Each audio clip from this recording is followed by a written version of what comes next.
Do you have someone in your life who you're evangelizing who really needs a sign from God before they're ready to believe or to follow the Lord? Great. Then give them one, will you?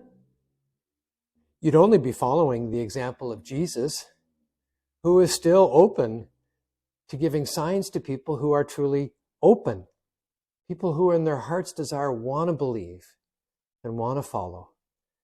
But chances are there's a catch, and the catch is this, is that he wants to provide that sign through you. And you're probably thinking, I wouldn't have the slightest idea how to do that. I wouldn't know how to be docile to the Holy Spirit in that way. So welcome to the Principal Agent, where we share tips on how to be docile to the Holy Spirit, who is the principal agent of all evangelization.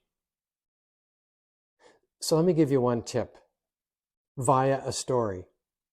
So a colleague of mine approached me and asked if I would teach him how to hear from God better. And not just for himself, but for others. Because he'd learned through his friends how much a message from God, a prophetic word, could really encourage someone and be a real game changer in their lives. So he came to me, and when he approached me, we were at a conference together, and there actually wasn't a lot of time. So I gave him a crash course on how to hear God, actually kind of the crash course of the crash course. I basically said to him, look, just ask the Lord, you want to have a word from God? Literally ask the Lord for like one word, and just go for it. Just share it. If it's something positive, and then ask the person if it resonates with them. And that was it. That was my crash course. Anyway, he comes back to me in about a week with a great story. He tells a story of how he is evangelizing a young adult. And on this one occasion, he was walking through the gospel message with him. And I think he felt like they were making great progress. And at the end, he extended a challenge to the young man. He said, would you be ready now to pray a prayer to invite Jesus to be at the center of your life? And the young man said, like, no way. I'd be way too scared. And so my colleague prayed. He said, Lord, give me a word, presumably something that'd be a sign for this young man. Anyway, so he prayed for a word, and he literally got one word, and the word was satisfied. And so he shared that with the young man, and he said, does that mean anything to you? Does it resonate? And he goes, oh yeah, totally. He said, like, when everything in my life is going great, that's what I say. I say, I'm satisfied. So then my colleague extended the challenge to him again. He said, are you ready now to invite Jesus to be at the center of your life? And he said, absolutely. That word was totally from God. One word from God can change everything.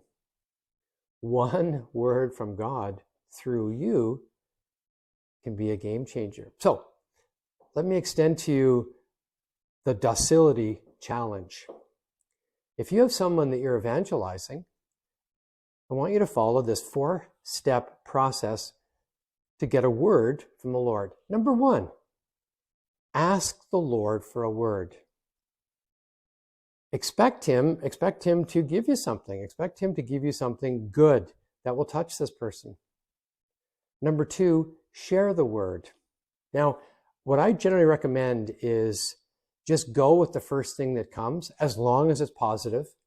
You're only really going to know if it's from the Lord when you share it with the person and you go to step 3, which is ask for feedback. Ask the person if something resonates in the word that you've shared, and do they perceive it as something positive or upbuilding. And then number 4, bless the word. Ask the Lord to bring to fruition this word, the parts of the word that are from him, and to kind of shuffle off to the cross anything that's not of the Lord. So that's docility challenge number 1. Docility challenge number 2. Maybe you're someone who feels like, wow, I could use a sign from the Lord. Either to believe, or you believe, but you probably need a sign, maybe to just throw your lot in with the Lord and make a decision to follow him. So ask the Lord for a sign. And as long as you're open, he will provide it. Ask him for the sign. Number 2, but persevere. The Lord has his own timetable. He wants to give you whatever you need so that you can follow him with your whole heart, but you have to hang in. But number 3, when you do get that sign, tell someone.